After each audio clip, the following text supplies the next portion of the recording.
Hello friends, नमस्कार। Welcome to my YouTube channel. आज की वीडियो बड़ी इंटरेस्टिंग होने वाली है।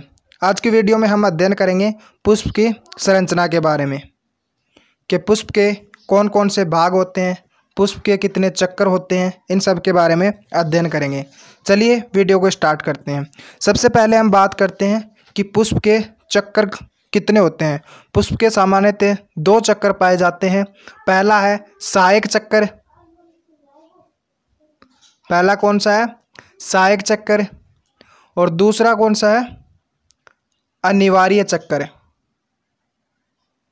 दूसरा है अनिवार्य चक्कर। पुष्प की संरचना में ये 2 चक्कर पाए जाते हैं। सबसे पहले हम सहायक चक्कर की बात करते हैं। इसमें कौन कौन से भाग होते हैं? इसमें सामान्यतः 2 भाग पाए जाते हैं, बाह्य दलपुंज और दलपुंज। ये सामान्यतः सहायक चक्कर के 2 भाग पाए जाते हैं। इसके बाद में हमारा दूसरा चक्कर कौन सा था? अनिवार्य चक्कर। इसमें भी 2 भाग पाए जाते हैं। कौन कौन से? जायांग और पुमंग। ये दोनों भाग सहायक चक्कर या अनिवार्य चक्कर में पाए जाते हैं। बात करते हैं पुष्प के जनन अंगों के नाम, यानी कि पुष्प में जनन अंग में कौन कौन से समूह भाग लेते हैं। सबसे पहला है बाह्य दलपुंज। बाह्य दलपुंज को हम के से डिनोट करते हैं, इसे कैलिक्स बोलते हैं। दूसरा है दलपुंज, इसे हम सी से डिनोट करते हैं और इसे केरोला बोलते हैं। तीसरा है पुमंग, इसे ए से डिनोट करते हैं। और चौथा है जायांग, इसे जी से डिनोट करते हैं। पुष्प के जनन अंगों के 4 भाग होते हैं। कौन कौन से? बाह्य दलपुंज, दलपुंज, पुमंग और जायांग। इसके बाद में हम बात करते हैं सबसे पहले की बाह्य दल। बाह्य दलपुंज कौन सा होता है? ये वाला बाह्य दलपुंज होता है। इसका कार्य क्या होता है?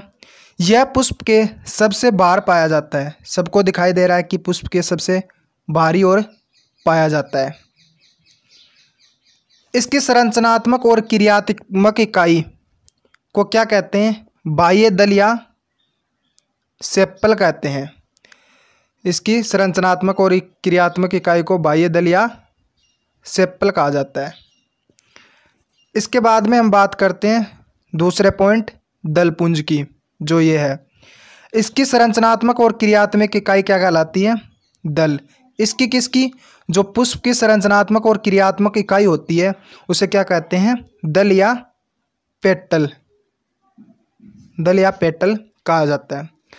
सामान्यतः दल जो होते हैं वो सुंदर और अट्रैक्टिव यानी आकर्षक होते हैं। ये सबको पता है कि जो दल होते हैं वो सुंदर और आकर्षक होते हैं। अतः ये किस में सहायक होते हैं? कीट परागण में, क्योंकि कीटों को कलर है वो बहुत पसंद होता है, जिससे कलर की तरफ अट्रैक्टिव या आकर्षित होते हैं, जिससे कीटों के माध्यम से पुष्प में क्या होता है?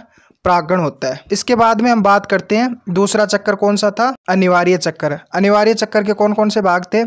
पुमंग और जायांग। इसमें सबसे पहले बात करते हैं हम जायांग की। जायांग के 3 भाग होते हैं। कौन कौन से? वर्तिकाग्र, वर्तिका और अंडाशय। जायांग के 3 भाग होते हैं, वर्तिकाग्र, वर्तिका और अंडाशय।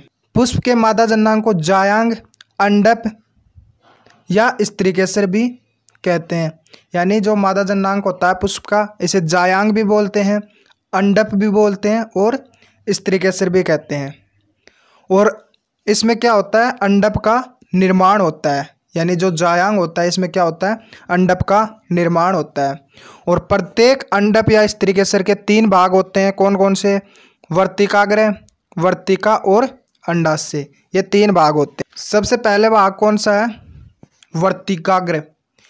ये वाला भाग जो होता है वो वर्तिकाग्र होता है। इसमें वायु के द्वारा या कीटों के द्वारा परागण वर्तिकाग्र पर पहुंचते हैं और वर्तिका के माध्यम से होते हुए अंडाशय या अंडप में परागण पहुंच जाते हैं और इससे निषेचन क्रिया होती है। यानी जो सबसे पहले परागण कहाँ पर आते हैं? वर्तिकाग्र पर। और वर्तिका से होते हुए ये जो भाग होता है ये वर्तिका है। और जो वर्तिका के जो आगे वाला जो हिस्सा होता है उसे क्या कहते हैं? वर्तिकाग्र। मीन्स कहने का मतलब ये है कि वर्तिका वर्तिका होती है वो एक नलीनुमा संरचना होती है, और जो वर्तिका के जो आगे का जो हिस्सा होता है इसे क्या कहते हैं, वर्तिकाग्र। यानी वर्तिका का जो अग्र भाग है उसे क्या बोलते हैं, वर्तिकाग्र। वर्तिकाग्र से परागकण होते हुए कहाँ पर पहुँचते हैं, अंडाशय में पहुँचते हैं, और कौन सी क्रिया, निषेचन क्रिया संपन्न होती है। तीसरा भाग कौन सा था इसका, अंडाशय। यह एक फूली हुई, ये जो भाग होता है ये अंडाशय होता है। यह एक फूली हुई गोलाकार संरचना होती है जिसमें बीजांड पाया जाता है, जिसमें बीज का निर्माण होता है, जिसमें बीजांड पाया जाता है। यानी जो मादा जननांग होता है इसमें जो नलीनुमा संरचना होती है ये तो होती है वर्तिका, और जो वर्तिका के जो आगे वाला हिस्सा होता है उसे क्या बोलते हैं, वर्तिकाग्र। और जो फूली हुई नीचे की जो संरचना होती है जिसमें बीजांड पाया जाता है इसे क्या बोलते हैं, अंडाशय। यहाँ तक क्लियर। इसके बाद में हम दूसरा पॉइंट की बात करते हैं, नर जननांग। जैसे मादा जननांग के भी 3 भाग थे, कौन कौन से, वर्तिकाग्र, वर्तिका और अंडाशय। इसी प्रकार से नर जननांग के भी 3 भाग होते हैं, कौन कौन से, पराकोष, पुतंतु, योजी। जो नर जननांग होता है उसे सामान्यतः क्या बोलते हैं, पुंकेसर बोलते हैं। पुंकेसर होता है, इसका सामान्यतः 3 भाग होते हैं, कौन कौन से, पराकोष, पुतंतु और योजी। नर जननांग होता है उसका नाम क्या होता है, उसका नाम होता है पुमणु। ये कौन है, नर जननांग है। और मादा जननांग का क्या नाम था, अंडप या स्त्रीकेसर उसका नाम था। और नर जननांग का क्या नाम था, पुमणु होता है। जननांग को सामान्यतः हम पुमंग भी बोलते हैं। और पुमंग के भी कितने भाग होते हैं, 3, पराकोष, पुतंतु, दल। ये किसके भाग होते हैं, पुंकेसर, पुमंग या नर जननांग के भाग होते हैं। सबसे पहले इसमें बात करते परागकोश की। यह पुंकेसर जो होता है उसका प्रमुख भाग होता है। यानी पुंकेसर का सबसे महत्वपूर्ण भाग कौन सा होता है, परागकोश होता है। यह द्विबीजपत्री पादपों के परागकोश में 2 पालियां पाई जाती है, और प्रत्येक पाली में 2 लघु बीजाणु निर्माण होता है। यानी जो भाग होता है इसमें लघु बीजाणु धानी पाई जाती हैं, जिसमें परागकोश या परागकण का निर्माण होता है। दूसरा भाग कौन सा है, पुतंतु। पुंकेसर का दूसरा भाग कौन सा है, पुतंतु। यह एक धागेनुमा संरचना होती है, जैसा कि डायग्राम में दर्शाया गया है कि ये पतली एक धागेनुमा जो स्ट्रक्चर होती है इसे क्या बोलते हैं, पुतंतु। जो किससे जुड़ी होती है, परागकोश से जुड़ी होती है। यह वाला भाग कौन सा है, परागकोश, ये इससे जुड़ी हुई होती है। और तीसरा भाग कौन सा होता है, वो उसका नाम है योजी। तीसरा भाग पुमंग का कौन सा है, योजी। योजी का कार्य क्या है, जो परागपाली होती हैं, जैसे ये जो परागपालियां हैं इसमें क्या पाए जाएंगे, लघु बीजाणु धानी। लघु बीजाणु धानियों को आपस में जो ये स्ट्रक्चर जोड़ती है इसे क्या बोलते हैं, योजी। यानी ये जो परागपालियां होती है इनको जोड़ने का कार्य कौन करता है, योजी। तो दोस्तों आज की वीडियो अपनी इतनी थी। हमने आज की इस वीडियो में क्या पढ़ा, मादा जननांग के बारे में। मादा जननांग पुष्प का कौन सा होता है, जायांग भी बोलते हैं इसे, अंडप या स्त्रीकेसर भी बोलते हैं। इसके कितने भाग होते हैं, 3, कौन कौन से, वर्तिकाग्र, वर्तिका और अंडाशय। वर्तिका जो नलीनुमा संरचना होती है इसका जो अग्र भाग होता है इसे वर्तिकाग्र बोलते हैं। अंडाशय जो नीचे का जो फुला हुआ भाग होता है इसे क्या बोलते हैं, अंडाशय बोलते हैं।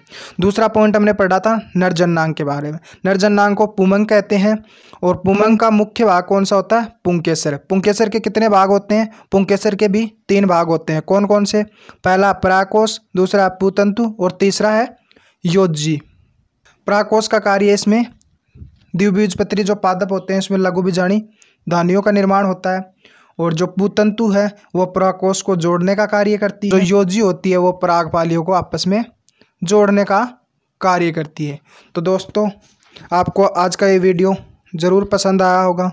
अगर पसंद आया तो वीडियो को लाइक कीजिए, शेयर कीजिए और कमेंट कीजिए। अगर आपने अभी तक मेरे चैनल को सब्सक्राइब नहीं किया तो प्लीज़ सब्सक्राइब कर लीजिए। थैंक यू, मिलते हैं नेक्स्ट वीडियो में। तब तक के लिए bye bye and take care friends.